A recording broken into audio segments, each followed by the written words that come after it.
Bom, boa noite, pessoal. Espero que todos tenham bem, tenham passado um bom fim de semana, né? Eu pedi para vocês entrarem mais cedo hoje, porque a gente vai fazer uma brincadeirinha usando um aplicativozinho chamado MyQuiz, tá?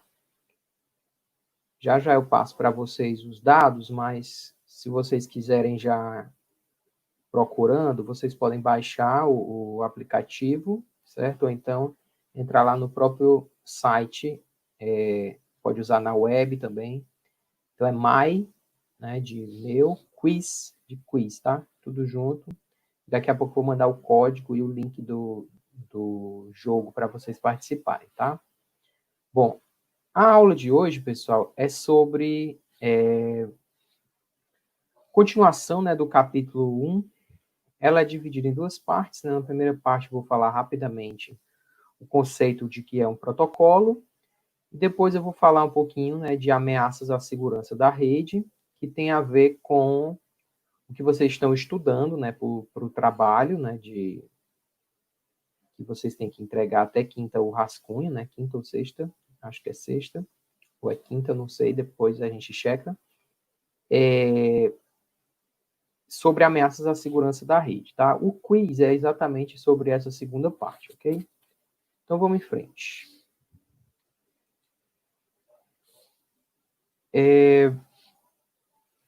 Então, esses dois itens, né, pessoal, que a gente vai falar, eles fazem parte ainda do capítulo 1 do livro, certo? A seção 1.5 é a que versa sobre as camadas de protocolo e os modelos de serviço, tá? Bom, o que é uma camada de protocolo, né? O que é esse conceito de protocolo? Como vocês já perceberam, né, e a gente discutiu um pouquinho isso lá, quando a gente ainda estava no presencial, a internet é algo muito complexo, né, porque você saiu juntando redes de vários lugares do mundo. Então, você tem uma dificuldade de gerenciar essa multitude, né, de equipamentos, roteadores, enlaces dos mais diversos, né, as próprias aplicações que executam na rede.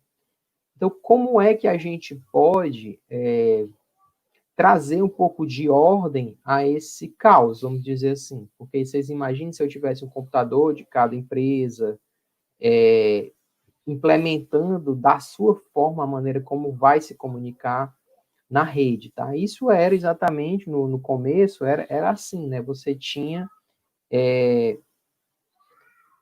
fabricantes, cada um desenvolvendo a sua forma de se comunicar, de se conectar em rede. Isso tornava muito difícil a expansão da rede, porque você não conseguia, por exemplo, ter uma rede de um fabricante e colocar equipamentos de outro. Você era obrigado a ter uma solução fim a fim daquele fabricante, né? Por exemplo, quando o fabricante falia, por exemplo, a sua rede ela virava obsoleta, tá? Bom, então uma maneira de resolver isso é exatamente usando o conceito de camada de protocolo, certo? Bom, então existe alguma, né, esperança da gente conseguir organizar essa rede, né? E nessa própria discussão sobre de que afinal a gente está falando? A gente está falando dos equipamentos, a gente está falando do software, a gente está falando do computador, a gente está falando dos meios físicos, né? Então, para fazer uma analogia desse sistema complexo, certo? O livro, ele compara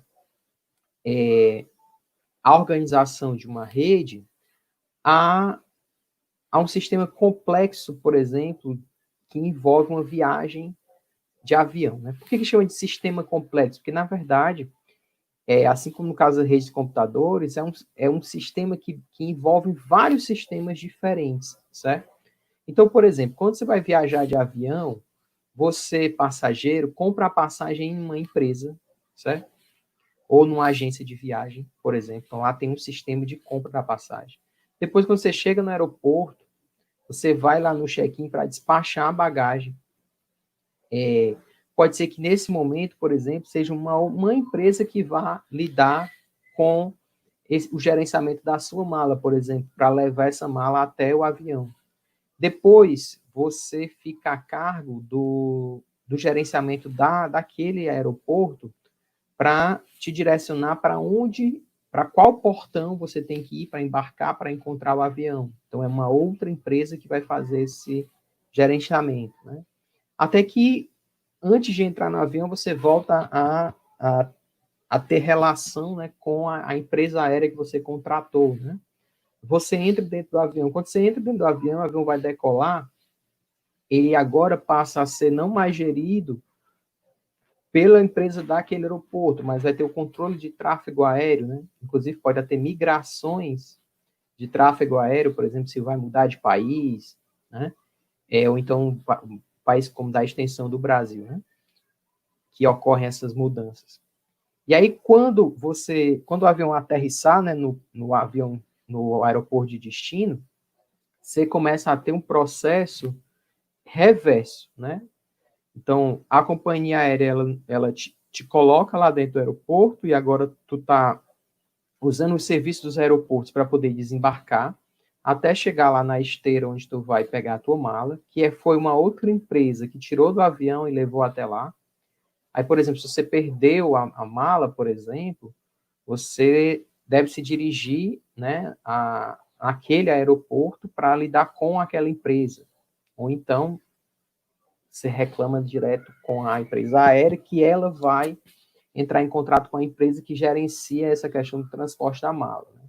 E, por fim, se tiver algum problema de, sei lá, atraso de voo, chegou atrasado, você vai reclamar na empresa que você comprou a passagem que você viajou, certo? Então, pessoal,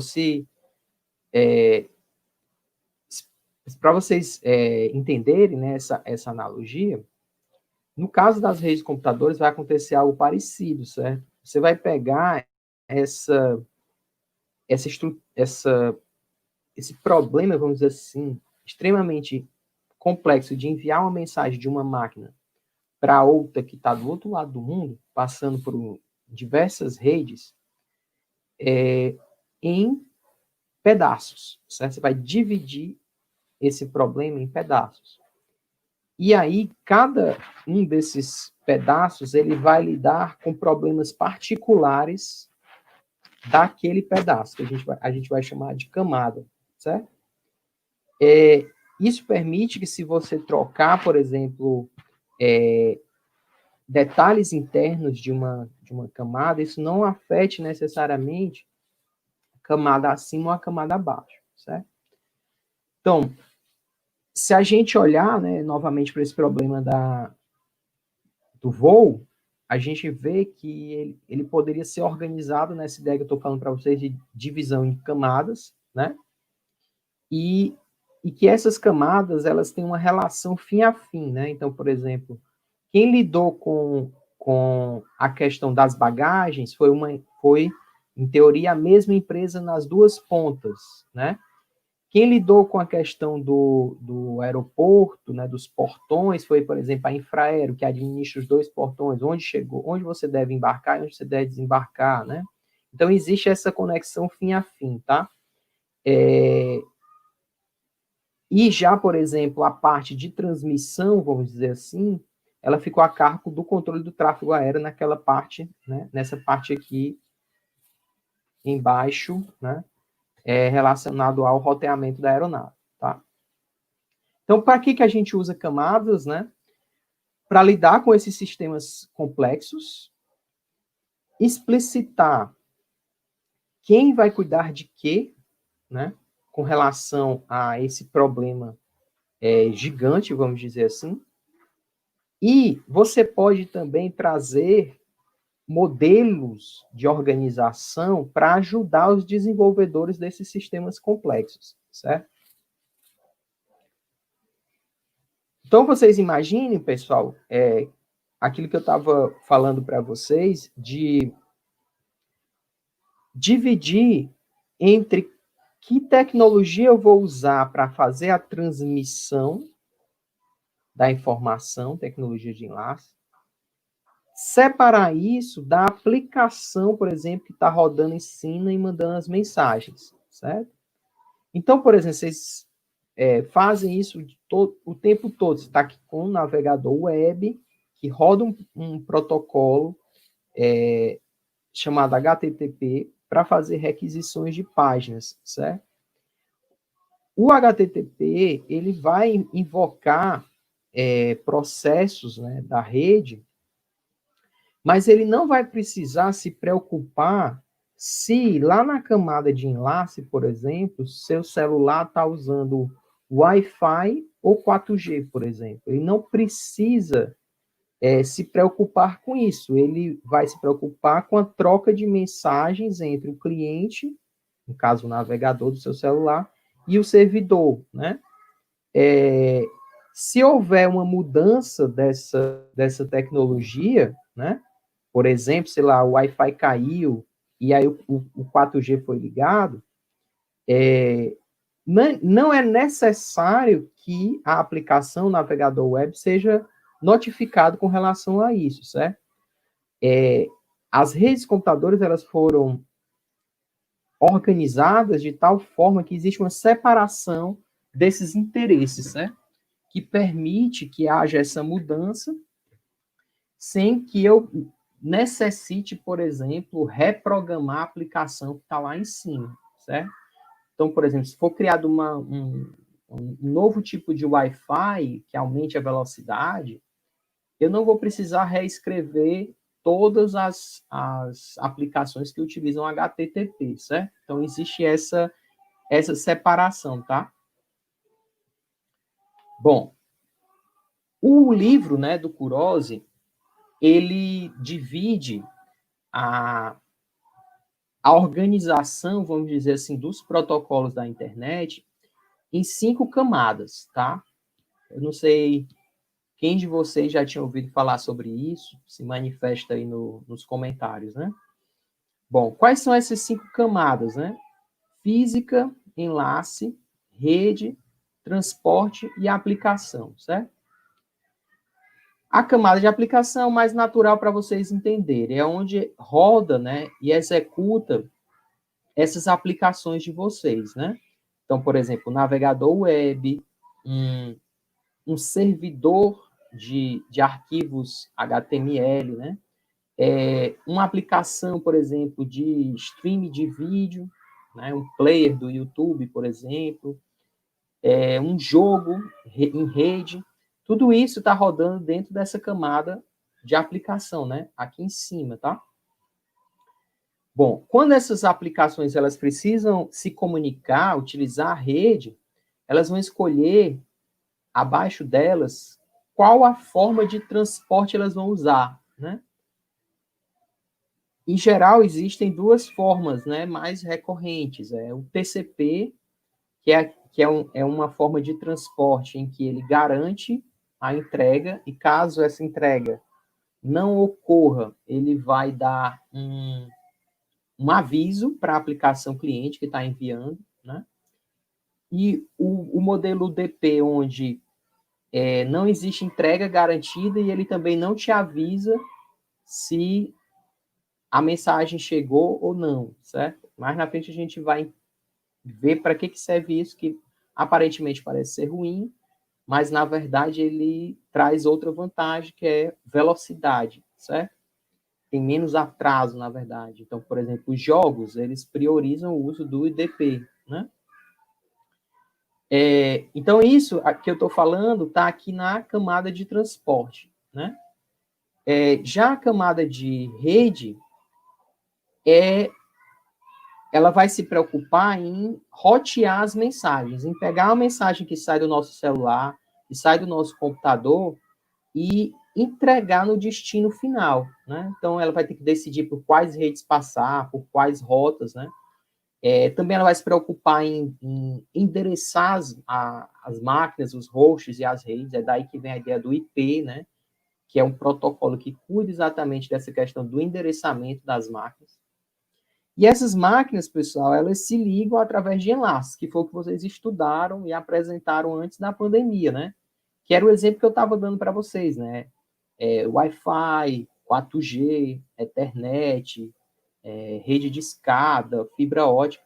Então, veja, o exemplo que eu estava dando para vocês nesse instante era aqui, né? Lá no celular a gente tem um botãozinho que a gente liga o Wi-Fi e o 4G ou 3G, né? Deixa lá ligada a rede de dados. E caso uma caia, o sistema operacional ele consegue manter essas outras camadas intactas, vamos dizer assim, não é bem assim, mas vamos fazer de conta que sim, de forma que a aplicação aqui em cima, ela continua executando, mesmo que tenha uma mudança de Wi-Fi para 3G, certo? Ah, professor, mas, por exemplo, tá certo que não afeta a programação da aplicação, mas pode acabar afetando o funcionamento, né? Porque, por exemplo, o 3G ele é bem mais lento, então pode ser bem mais lento, né? Do que a rede Wi-Fi, ou então tem a questão de ser tarifado.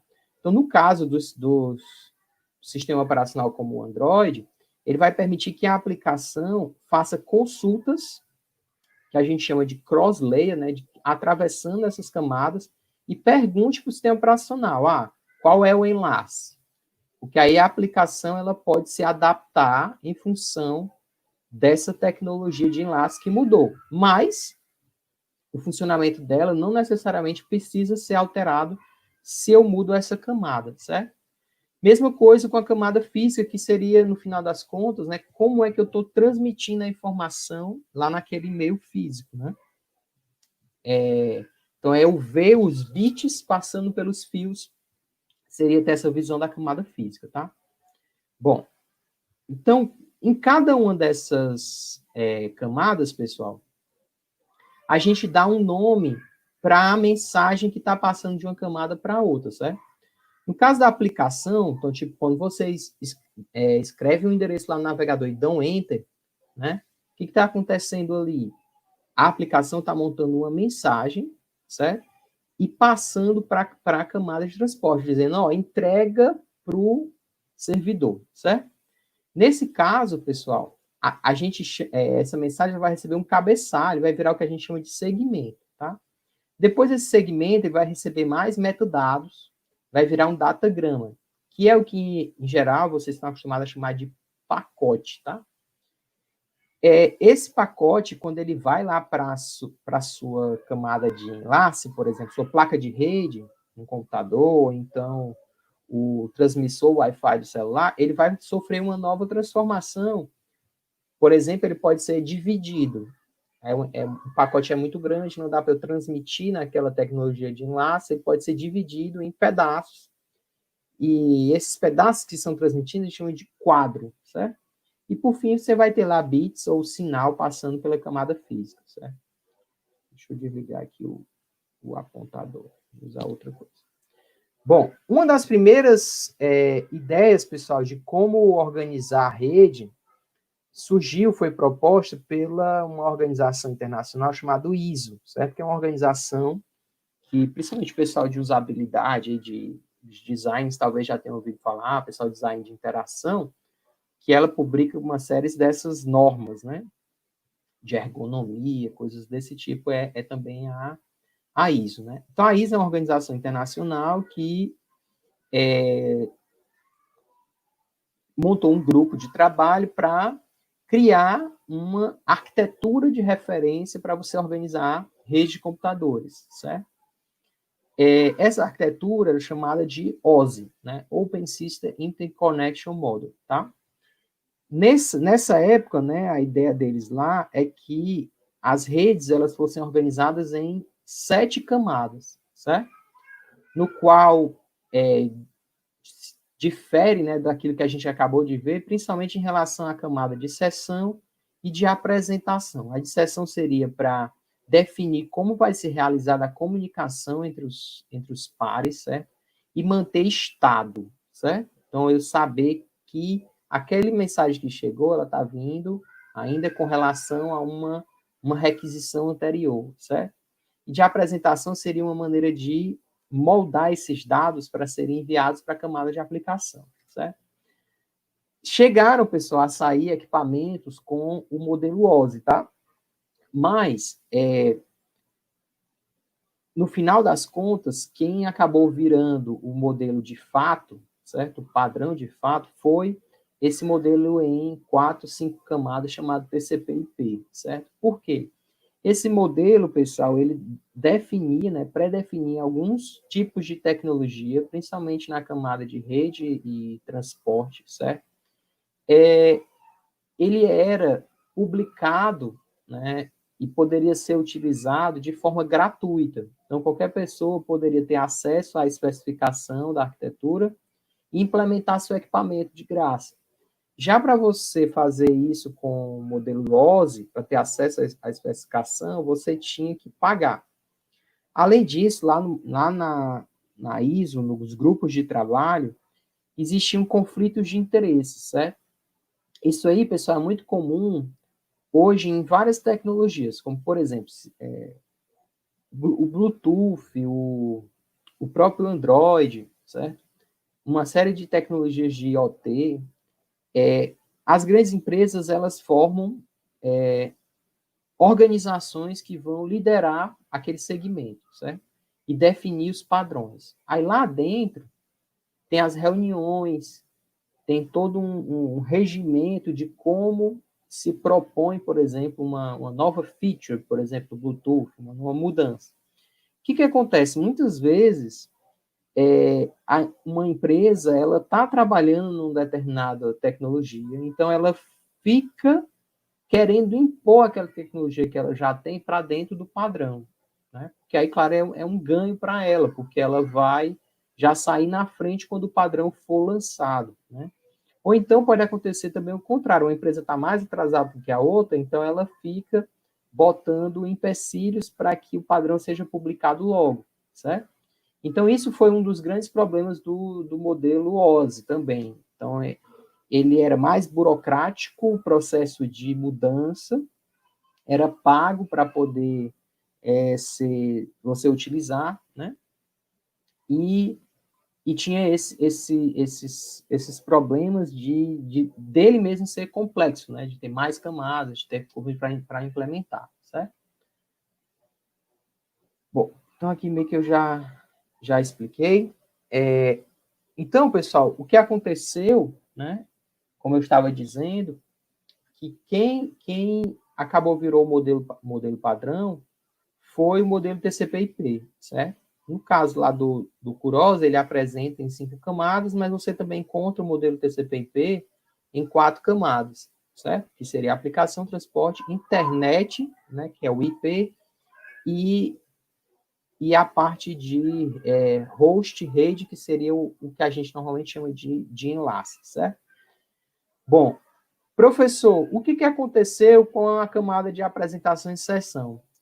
Se tiver algum programador web aí me ouvindo, o que vocês fazem, por exemplo, para manter um carrinho de compra, por exemplo, num site, né? Para manter estado, né? Para saber que aquela nova requisição HTTP ela vem de um mesmo usuário, né? O que vocês fazem lá é exatamente o que se propunha a camada de sessão. Então, ao invés do sistema operacional ter um drive lá, algo implementado que faz isso para você, isso acabou ficando a cargo do programador da aplicação, quando ele precisa, né, usar estado, que ele implemente isso, por exemplo, através de cookie, variável de sessão. As linguagens de programação web, elas têm mecanismos exatamente para ajudar nesse sentido, né? E a apresentação tem a ver, por exemplo, com os dados, o formato de dados que a gente envia, né? Por exemplo, XML, né? JSON. Então, que seria algo que o modelo OSI iria implementar, por exemplo, já entregar coisas desse tipo, e que hoje fica a cargo também do programador reduzir como que vai ser feita essa transmissão, né? Beleza, então vamos lá. Bom, então, pessoal, meio que ali atrás eu mostrei para vocês que tinha uma mudança, né, quando a mensagem saía da aplicação, que ela ia mudando de camadas, ela ia recebendo, ela ia mudando de nome, porque, na verdade, ela vai sendo modificada. Então, para vocês terem uma noção, né, sai a mensagem aqui da camada de aplicação, por exemplo, a mensagem abrir, invocar o método get com o parâmetro arquivo index.html do endereço www.google.com, certo? Então, digamos, essa é a mensagem que é enviada pelo protocolo HTTP, né? Essa mensagem, ela vai, quando for para a camada de transporte, por exemplo, TCP, ela vai receber um cabeçalho, por exemplo, a porta de destino. Depois, quando sair para a rede, ela vai receber o endereço de destino. Vai ter lá um mecanismo que vai descobrir qual é o endereço do servidor remoto, né? Depois vai para o enlace. Aí, por exemplo, aqui, se for comunicação com fio, ele vai ser transformado para um conjunto de informações daquele enlace, né?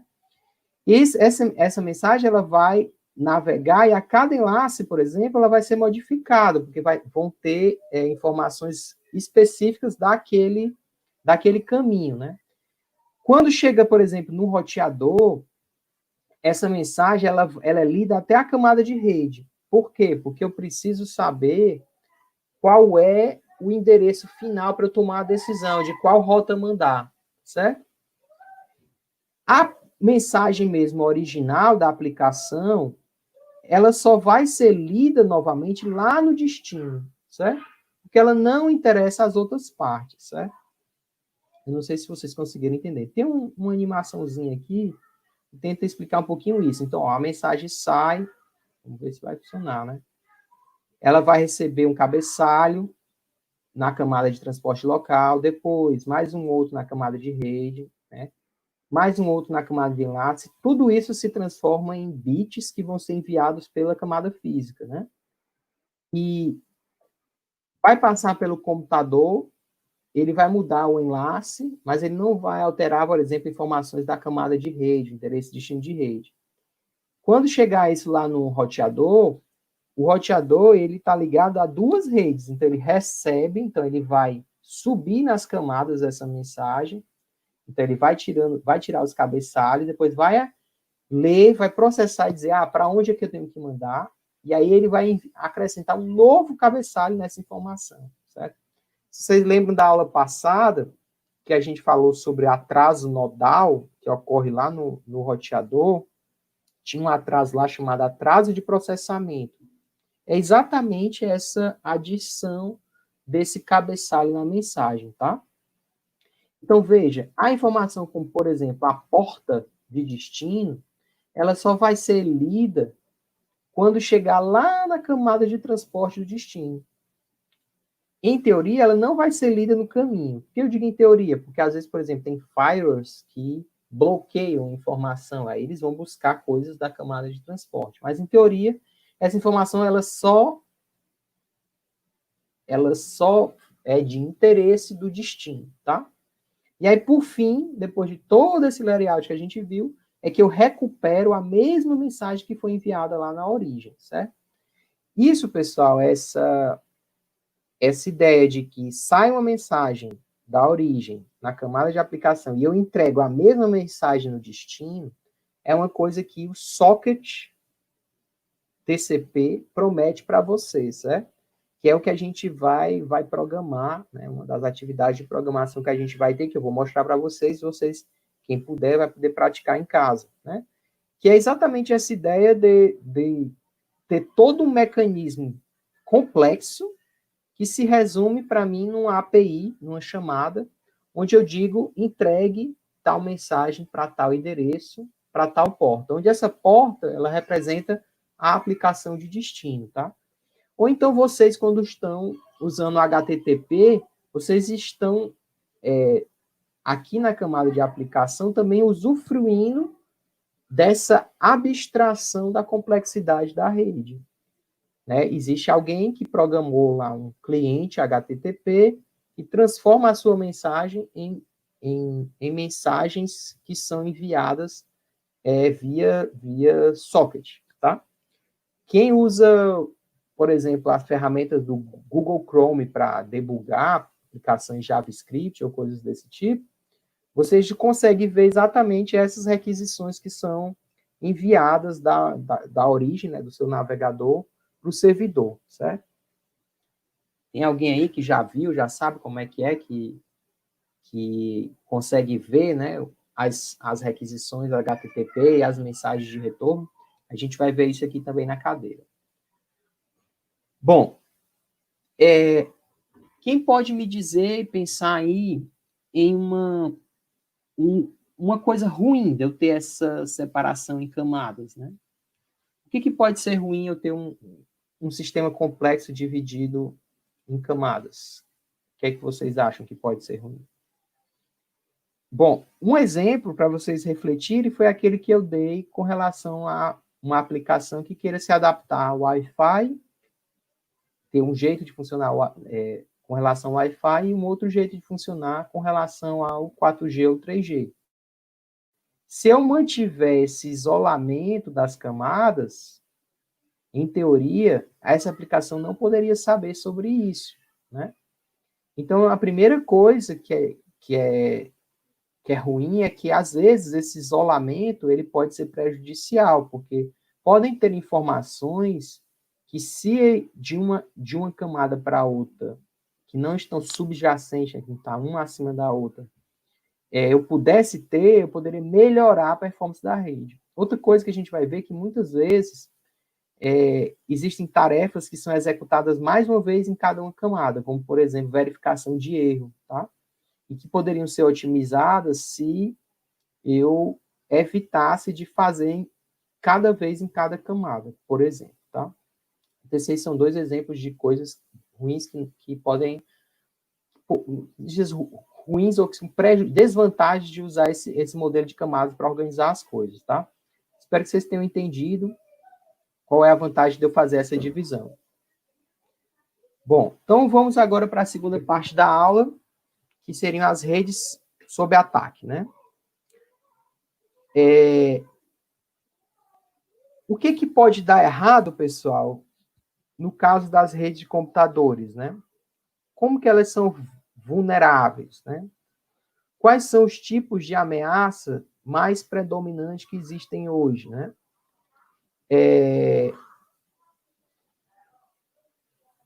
Que é exatamente, né, pessoal, o que eu pedi para vocês estudarem, já viram lá na aula invertida, algumas das ideias do CERT, né, a cartilha do CERT, alguns desses vídeos, né, que mostram exatamente esses problemas que a rede pode ter. Aqui eu vou fazer um resumo bem rápido, tá? Até para facilitar a feição do trabalho de vocês, certo? Bom, por que tem problema, né? Desculpa, quem é que estuda, né, esse campo de segurança, né, ou de vulnerabilidade de ameaças à rede, né? Então, existe um campo de pesquisa, né, que a gente chama de segurança de rede, né, que ele vai tratar de vários aspectos. Primeiro, como defender, proteger, né? Segundo, como descobrir que está acontecendo um ataque, por exemplo, né? E terceiro, como projetar arquiteturas que possam dificultar, né, arquiteturas de rede, de sistemas operacionais, que possam, e de sistemas distribuídos, né, que possam dificultar esses ataques, tá?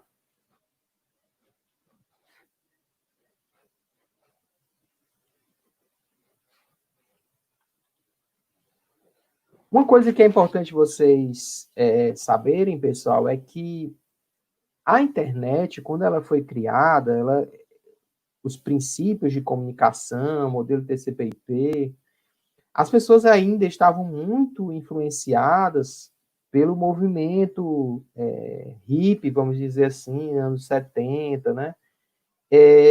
Então, a visão que eles tinham, por exemplo, quando eles projetaram a rede, era de que os nós que iam entrar, os usuários que iam participar, eles eram confiáveis, certo? Então, a internet, como ela foi criada e pensada, ela não tinha segurança em mente, ou não tratava muito isso do problema, né? Então, qualquer computador poder se comunicar com qualquer computador, poder invocar aplicações, arquivos, enviar mensagens para qualquer máquina da rede. A princípio, isso parece muito interessante, né? Porém, quando você vê na prática, isso traz uma série de problemas, né? Por exemplo, até que se diminuiu muito com o uso de filtros anti-spam, mas, por exemplo, o e-mail. Você pode mandar e-mail para qualquer caixa de endereço final. O que acontece? As pessoas inundam suas caixas de e-mail com spam, né? Descobrem seu e-mail de alguma forma e inundam seu e-mail com spam. Isso é um reflexo exatamente desse pensamento original de que todo mundo poderia se comunicar com todo mundo, certo? Bom, prestem bem atenção, porque essa é a pergunta do fórum de hoje, tá? Então, a gente, pessoal, né, a comunidade, vamos dizer assim, de segurança de rede, segurança de informação, ela define como 3 pilares da segurança de informação a confidencialidade, a disponibilidade e a integridade, certo? Quais são as diferenças, né? Vocês não estão tendo sorte, pessoal, tá passando o caminhão do lixo no horário da aula. Espero que não esteja atrapalhando vocês aí. Então, a confidencialidade, pessoal, ela trata de preservar a comunicação entre dois hosts, né, da rede, vamos dizer assim, né? De tal forma que, mesmo que alguém capture a informação, ele não consiga entender o significado dela, certo? Quem pode me dizer um protocolo que é usado para garantir confidencialidade? Quem puder botar aí no comentário. Já a disponibilidade, pessoal, ela está preocupada com como que eu faço para garantir que o meu serviço, né, a minha comunicação, ela esteja sempre disponível, né, que possa ser usável e de forma correta, né? Que ela não seja afetada, por exemplo, quando ocorra algum problema no serviço de comunicação, tá? Então, quem trabalha com essa questão de disponibilidade vai tentar exatamente evitar que um serviço saia fora do ar. Bom, para o pessoal que respondeu confidencialidade, né, exatamente o SSH, ou no final das contas, o HTTPS, né, ele garante essa confidencialidade. Ou então o Tejas deu o exemplo do VPN. A VPN ela vai garantir essa confidencialidade na camada de rede, né? Mesmo que as aplicações enviem mensagens abertas, né? A rede antes de chegar na rede, essa informação é encriptada, né? Então, são exemplos de coisas que garantem confidencialidade, né? E me digam um ataque, por exemplo, que vai contra a disponibilidade de um serviço. Escrevam aí, vê se vocês sabem. Bom, e um terceiro pilar, pessoal, é a integridade, tá? Veja, qual é a diferença da confidencialidade e da integridade? A integridade, ela está preocupada em garantir que a mensagem que saiu é a mesma mensagem que chegou e eu poder saber de quem é, certo? Isso aí vai exigir, por exemplo, que você coloque, que você faça mecanismos, né, para evitar que, caso alguém intercepte a mensagem, modifique, quem receba perceba que houve essa mudança, certo? Um exemplo de integridade, imagine que você manda uma requisição, por exemplo, de transferência para o site do Banco do Brasil, o servidor do Banco do Brasil, ele precisa ter garantia de que aquela mensagem foi exatamente o que você mandou, exatamente o que você pediu, né? Tem que garantir a integridade daquela informação, certo? Então, as pessoas deram exemplos aí de ataques à disponibilidade, e é isso mesmo, né? O DDoS, ele ataca a disponibilidade do serviço, né? Já vou explicar. E o João Batista, ele lembrou muito bem, que não é tão trivial, né? Que é o ataque chamado de SQL Injection, que de uma certa forma, ele pode inutilizar um serviço, né? Uma aplicação, tá? Já eu vou mostrar isso aqui para vocês. Bom, integridade, pessoal, então, para garantir a integridade, muitas vezes se usa o conceito de funções hash, né? Para eu saber que o dado que eu estou enviando, né, ele chegou corretamente do outro lado. E para eu garantir quem enviou isso, se mescla essas funções hashes com criptografia assimétrica, tá? Que é os certificados digitais, para simplificar para vocês, certo? Que eu vou conseguir saber quem está enviando e conferir se houve mudança ou não naquela informação, tá? Disponibilidade, né? Eu posso tentar garantir, por exemplo, usando firewalls, separação de tráfego para saber, por exemplo, aquele host ele está mandando muitas requisições sem sentido, então provavelmente ele está atacando a minha máquina, eu já posso isolar o tráfego dele, já posso botar no final da fila, por exemplo. E também pode ter ataques de disponibilidade que não são ataques, sei lá, lançou um novo produto, saiu um novo jogo, está disponível num único lugar, né? E aí muita gente vai lá acessar, né? Ou então, primeiro dia de aula virtual no Solar, né? Tá tendo um ataque? Tá, dos próprios usuários, né? E aí o serviço fica ruim, fica com disponibilidade ruim. Pode, para resolver isso, se resolve usando estratégias de escalabilidade, certo? Pessoal, ainda estou apanhando aqui de quando é que eu uso o mouse e quando é que eu uso o teclado, mas vou aprender. Bom, pessoal, então, ameaças, né, a essas coisas que esses pilares, existem várias, né? Que vocês estão estudando e vão preparar exatamente o material.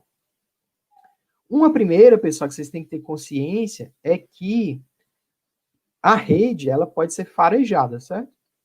Então, você pode ter maus sujeitos, vamos dizer assim, invasores, os atacantes, que é em geral o termo que a gente usa, segurança de rede, ele pode estar, de alguma forma, farejando a informação, certo?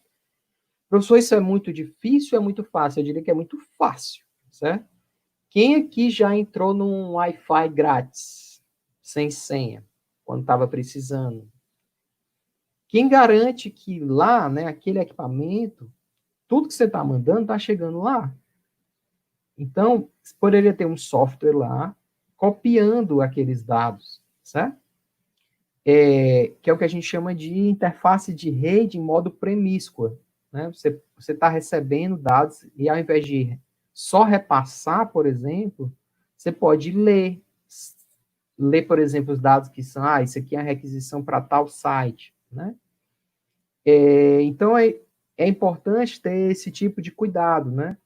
Nessas redes abertas também se faz muito ataque de mudança de DNS. Então, você está pedindo um site e ele vai te levar para outro, né?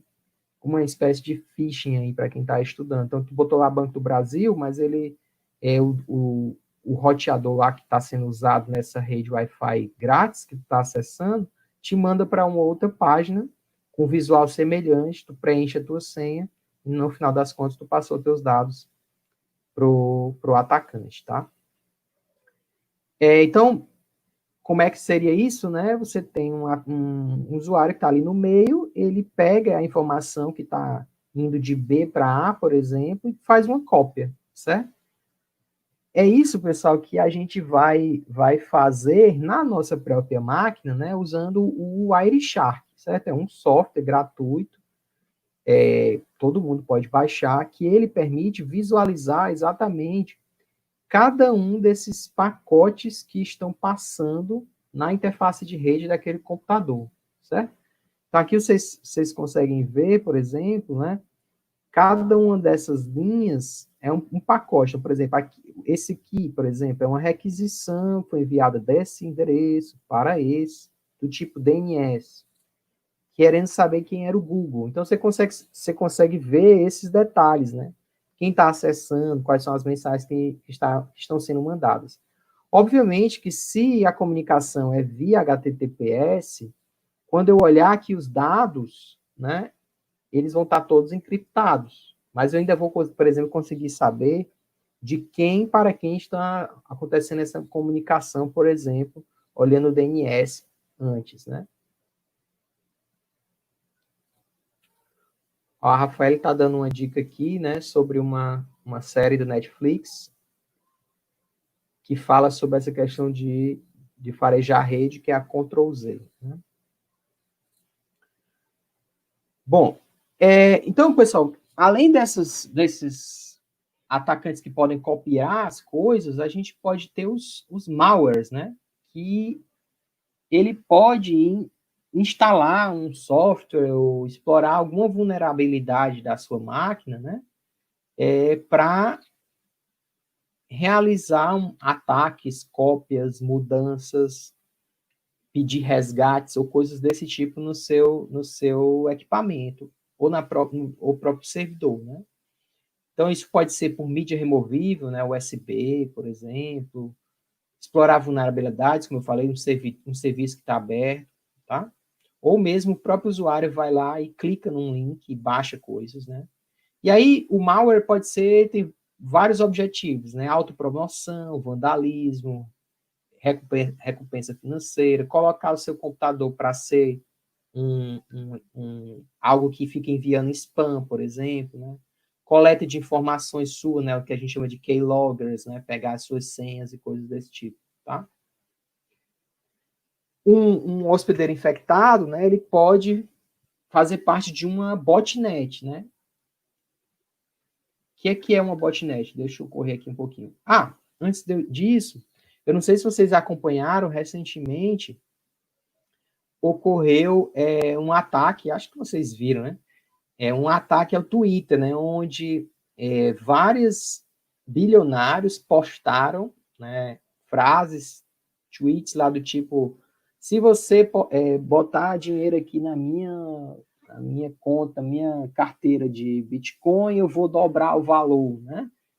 Só que, na verdade, o que era? Se utilizou de engenharia social para conseguir acesso a essas contas, né?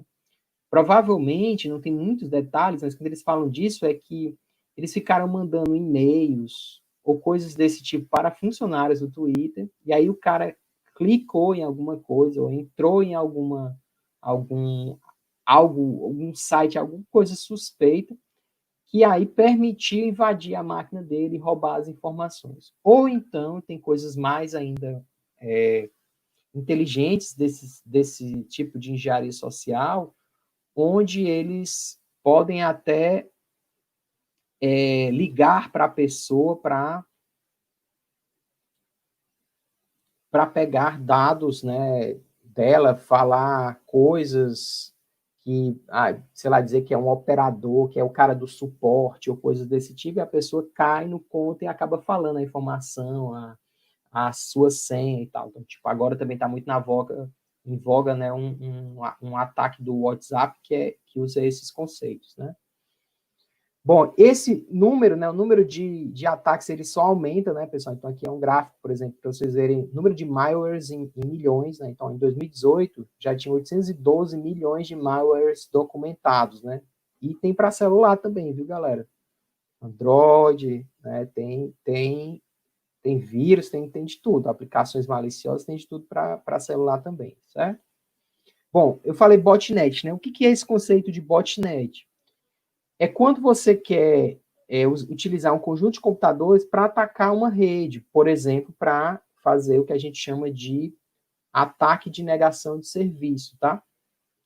Que é você fazer com que máquinas de forma sincronizadas enviem requisições para um site específico numa mesma hora. Isso vai tornar aquele tráfego lento, e aí o usuário real que está tentando acessar aquele site não vai conseguir, né?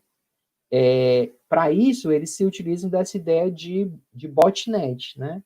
Que é o quê? Você coloca algo na máquina do usuário, né? E é um vírus ou algo desse tipo, que fica lá dormente, e aí, num dia, numa data, ou depois de uma mensagem que é recebida, ele toma conta daquele computador, e aí ele começa a fazer parte dessa rede, por exemplo, para tentar fazer esses ataques. Embora hoje em dia também seja muito comum botnet para minerar Bitcoin, né, para poder gerar lá as chaves e poder ganhar dinheiro em cima disso, né?